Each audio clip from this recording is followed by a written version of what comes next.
Now, presented in digital widescreen. This is HOI 19 News at 10. Accurate, balanced, to the point. Illinois lawmakers pass a bill that comes to the aid of expectant mothers in the workplace. I think also the public forgets this is a meeting of the board held in public. It is not a public meeting. District 150 superintendent opens up about the public's perception of school board meetings and being an African-American woman in power. It is Wednesday night. I'm Eric Greene. Those stories, all the news coming up in just a moment. First, let's get a check of the weather. Alyssa Donovan's in for Chuck Collins. Alyssa. Thanks, Eric. You can see that system is moving across Illinois, moving southeast into Indiana right now, but we do still have a little bit of leftover moving across McLean and Tazewell County, which is why there is still a severe thunderstorm watch in effect for those counties, which is Tazewell and McLean and some areas southeast of us. There have been reports of some large hail and damaging winds from this system, so just be aware of that if you're heading out tonight. Temperatures still very warm right now, 75 up in Kewanee, 60 for Peoria right now, 79 in Beardstown, and 81 still in Lincoln. Lincoln was at 90 today, so very warm throughout central Illinois today. Wind gusts fairly calm as long as that storm keeps heading southeast. We're going to stay calm, 4-mile-per-hour gusts in Lincoln, 10 in Pontiac, 8 in LaSalle. So a very calm night tonight. We do have the potential for some severe thunderstorms, though, which will be those large hails and damaging winds. Temperatures dropping off quite a bit, 55 to 60 tonight as we move into the overnight hours. Tomorrow, we're going to be back to normal. We were very warm today, very warm yesterday in those high 80s. Tomorrow, we'll be back up into the mid 70s. By 4 p.m. we'll be at 74 degrees, and we're going to have partly sunny skies. It's going to be a very nice day, and that's how it's going to be as we head into the weekend. By Memorial Day, we'll be back up into the 80s. I'll tell you more about that in the full forecast. Eric? All right, Alyssa, thanks. A bill guaranteeing rights for both full and part-time pregnant employees passes in the Illinois Senate. What does this actually mean, though, for expectant moms in the workplace? HOI 19's Roseanne Aragon at the big board tonight. That's right. While there are existing laws to protect new mothers, this bill is specifically designed to protect moms-to-be. Lawmakers say the employers must be able to provide reasonable accommodations at the employee's request. More water breaks, more bathroom breaks, and the ability to request less physically taxing duties, i.e., help with heavy lifting. I spoke with a mother who recently went through this. She says pregnant women need this protection. Your body's going through so many changes. It's a unique challenge. Pregnant and working. New mom Shauna Chase is here at Peoria's OSF Breastfeeding Resource Center with her son. Liam is 4.5 months old, and he's just doing really well. But the journey to today wasn't always easy. Chase spent most of her pregnancy on the job. I worked in a huge building, so we had to walk it felt like it was like a mile to and from our desk before and after work every day, and that was pretty difficult. Experts say pregnancy is anything but business as usual. Pregnant women are likely to be more tired, more thirsty, more hungry, and more inclined to use the bathroom. When you're pregnant, it feels like everything is pushing down on your bladder. If you drink, 8 ounces of water, you have to go to the bathroom 4 different times. She says her work was generally understanding. That's not always the case. Governor Quinn's office cited several instances of discrimination. Here they say Yvette, a pregnant grocery clerk who miscarried, was fired when her boss demanded she do more heavy lifting.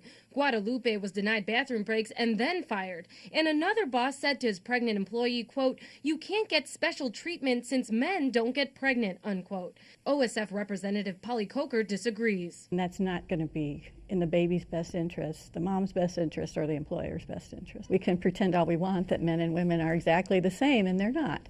And in this particular phase of a woman's life, you do need to accommodate the physical changes. This bill has yet to be passed one more time by the Illinois House for minor changes. Back to you. All right, Roseanne, thanks. A follow-up now from Springfield on medical marijuana in kids. We told you this month about Adam Frederick, whose young daughter suffers from seizures.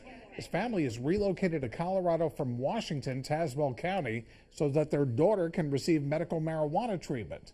This afternoon, the Illinois House approved cannabis for the treatment of children with epilepsy.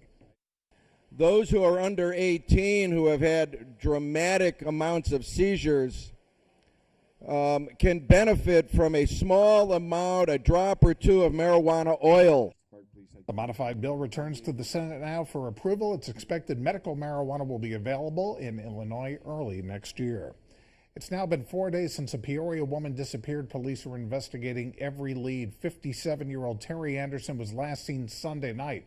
Anderson's ex-husband, Daniel Wilson, told police he last saw her around 9 Sunday night when he dropped her off at her home. Wilson's being held in the Peoria County Jail right now on a variety of charges unrelated to Anderson's disappearance. There's been domestic violence issues in the past. We made an arrest on one of them issues, one of the cases, but we have no indication at this time because we have not been able to find her if anything happened on that night between him and her. If you have any information about Anderson's whereabouts, you're urged to call Crime Stoppers. There's the number, 673-9000. A teenage girl in Normal has been reported missing. 15-year-old Gianna Bonilla was last seen May 12th. She is 5'7", 120 pounds, and she has a tattoo on her left forearm. Police say before she disappeared, Bonilla told someone she wanted to commit suicide. If you have any information on her whereabouts, call the Normal Police, 454-9535.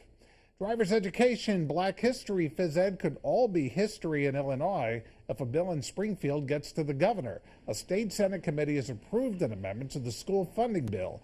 It would allow schools to opt out of dozens of currently offered subjects. The goal? To save money.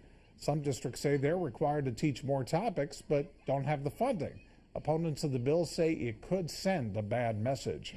The next state budget could come with significant funding cuts for community colleges. Schools such as Heartland Community College in Normal would have some difficult decisions to make. Heartland's president says a rollback in the state income tax could cost his school close to $500,000.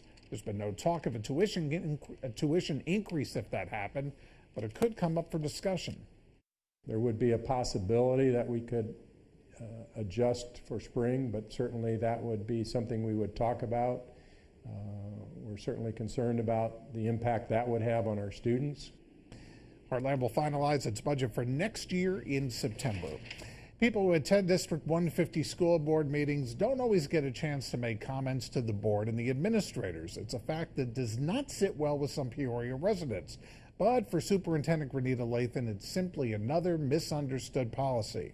It's one of several issues Gary Moore covered at the conclusion of his exclusive interview. Do you want to explain why that was instituted? What was the rationale behind that? For the second meeting of the month, the committee of the whole meeting, it's an opportunity for the board to hear from staff and for staff to provide that feedback. But I think also the public forgets this is a meeting of the board held in public. It is not a public meeting.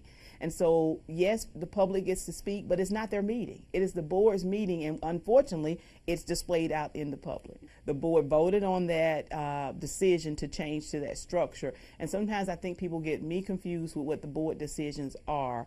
And so it's easier for me to be the target, which is fine, but at the end of the day, they still have the beginning of the first meeting of the month. They have 5 minutes to share, and then board members are also accessible outside of the board meetings, and I'm also accessible. One of the other things that you did in, I want to say March of 2011, was the change in principles. There were like 13 principles that were changed. Looking back on that, do you think that was too much at the time? No, not enough.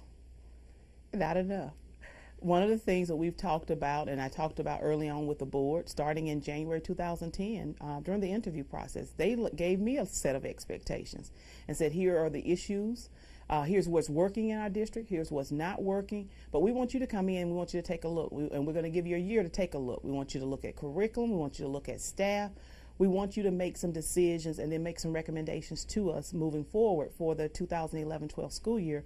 But part of that is leadership needed to change in our schools. Some principals have been at schools for many years and were not showing progress. And people might blame the lack of progress on the things that are happening in the community or the issues that our students bring to school, but we needed a change. And so we made that change. And one of the things that, once again, that story that doesn't get told is principals knew in advance. We held one-on-one meetings. At the height of the John Wetterauer controversy, race was inserted into the equation with Pastor Harvey Burnett saying that you're not the sheriff, change 150. We won't run, and we will not allow you to publicly lynch a black woman in office. To what extent is race a factor? I think race came up as it relates to last July when we followed the law and we allowed children to choice, to their schools of choice as it relates to No Child Left Behind. And there were a number of students that were allowed to go to Lindbergh and Charter Oak based on the choice that those parents had selected, and we added additional classrooms in the form of portable classrooms. So what people would hear, some people coming to board members, were about those children, busing those children or allowing those children to be in certain schools. And I think it's everywhere. People are afraid to address the issue around race because I think they have ideas of the things that happened maybe probably in the 50s and the 60s around race riots and things of that nature. But sometimes we have to think about the words that we use and how a person, especially a person of African American descent or other, sitting in an audience, hears